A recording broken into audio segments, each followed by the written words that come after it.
Elevator চ্যানেলে আমি তোমাদেরকে ওয়েলকাম জানাচ্ছি। তোমরা যারা এই 2023 সালে হায়ার সেকেন্ডারি পাস করার পর, ক্লাস 12 পাস করার পর যারা বিসিএ তে অ্যাডমিশন নিয়েছো, তোমরা সবাই জানো এখন আমাদের বিসিএ 4 ইয়ার্স হয়ে গেছে, কারণ এটা ইউজিসির নতুন গাইডলাইন যে আমাদের আন্ডার গ্রাজুয়েট কোর্স এখন ওয়েস্ট বেঙ্গলে 4 ইয়ার্স। বিসিএরও তোমরা আমাদের চ্যানেলে গেলেই দেখতে পারবে, আমরা সিলেবাস নিয়ে একটা ভিডিও দিয়েছি, একটা আপডেট দিয়েছি, একটা ড্রাফট সিলেবাস এসছে, 4 বছরের সিলেবাস। এই যে বিসিএ এখন 4 বছরের হয়ে গেল, আমাদের বিটেকও কিন্তু 4 বছরের। তাহলে বিসিএ এই কোর্সটার কিন্তু ওয়েট কিন্তু অনেক বেড়ে গেল। ওই আগের দিন কিন্তু চলে গেল, যে পরীক্ষার আগে তুমি 1 মাস আগেও কলেজ থেকে মেকআপ হয়ে যাবে, ও 10 ইয়ার্স পরে আমি চলে যাব, তাহলে কিন্তু মুশকিল হবে। কারণ পুরো প্যাটার্ন, সিলেবাস যেমন বদলাচ্ছে, কোয়েশ্চেন প্যাটার্নও কিন্তু বদলাচ্ছে। আর এই নতুন সিলেবাসে কোনো 10 ইয়ার্স পাওয়া যাবে না।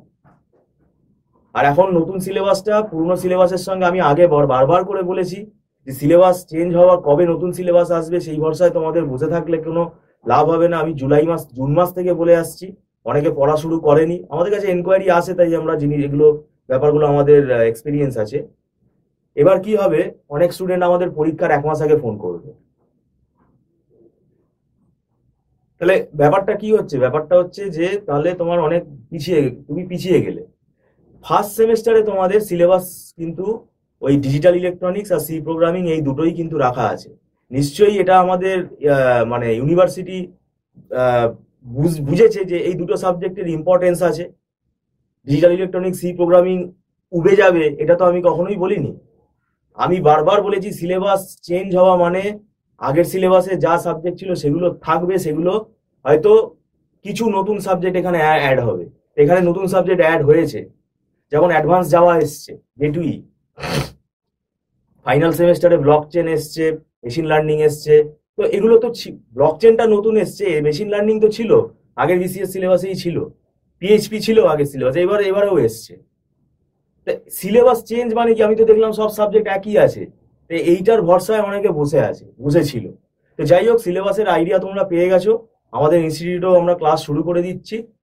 সি প্রোগ্রামিং আর ডিজিটাল ইলেকট্রনিক্স এই দুটো সাবজেক্ট কিন্তু খুব ম্যাথামেটিক্যাল সাবজেক্ট, এবং সি প্রোগ্রামিং যথেষ্ট সময় লাগে। এখন কি হবে, এখন সময় খুব কমে গেছে। আর পরীক্ষা কি হবে, পরীক্ষা ডিসেম্বর মাসে অথবা জানুয়ারি মাসে হবে। আর সামনে পুজো, ফেস্টিভ্যাল সিজনের জন্য ধরে রাখো 20-22 দিন ওখানে এমনিই সময় নষ্ট হবে। আর তোমাদের সেপ্টেম্বর, অক্টোবর, নভেম্বর এই টাইমের ভেতরে কি হচ্ছে, মানে সিলেবাস কমপ্লিট করতে হবে, যেটা খুবই ইম্পসিবল ব্যাপার। তো এই কারণে আমি বলছি, তোমরা কোনো না কোনো টিচারের গাইডেন্স নাও। নিজে পড়ে যদি তোমরা বুঝতে পারো সেটা খুবই ওয়েল অ্যান্ড গুড, কিন্তু যদি মনে হয় যে তোমাদের বুঝতে অসুবিধা হচ্ছে, তাহলে আমি বলবো কোনো টিচারের গাইডেন্স নেওয়াটা দরকার। কেননা আমরা আমাদের চ্যানেলে এটা বলে থাকি, টিচারের গাইডেন্স নেওয়াটা কোনো লজ্জার ব্যাপার না, আমাকেও টিচার নিতে হয়েছে। তো যাই হোক, কেননা সবার আইকিউ লেভেল সমান হয় না। এবং এটাও আমিও বলছি যে আমাদের কাছেই যে তোমাদের পড়তে হবে তার কোনো মানে নেই। আমরা এডুকেশন চ্যানেল, এডুকেশন রিলেটেড বিভিন্ন ইনফরমেশন তোমাদের দেই। যেমন সিলেবাসটা সম্বন্ধে আমি চ্যানেলে ভিডিও দিয়েছি। আমরা ছোটখাটো অনেক টিউটোরিয়ালও করাই। টিউটোরিয়াল মানে এখানে সারাদিন সারা রাত বসে আমরা টিউটোরিয়াল করাবো, সেটাও আমাদের এখানে এখতিয়ার নেই, কারণ আমরা একটা ইনস্টিটিউটের সঙ্গে অ্যাটাচ। আর টিউটোরিয়াল ভিডিও দেখে তুমি একটা স্পেসক্রাফট বানিয়ে নেবে, সেটাও কিন্তু পসিবল না।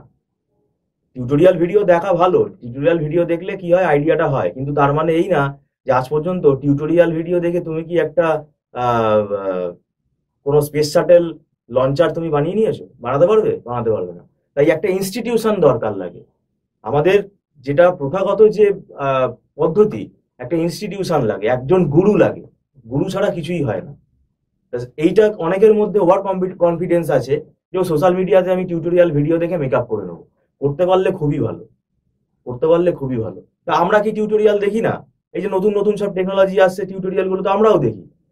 তার মানে কি, এটা একটা ব্যাপার আছে, তুমি একটা লেভেলে যখন পৌঁছে যাবে তখন দেখবে সেই টিউটোরিয়াল ভিডিওগুলো তোমার কাছে অনেকটা গ্রহণযোগ্য হয়ে যাবে, অনেকটা ক্লিয়ার হবে আইডিয়াটা।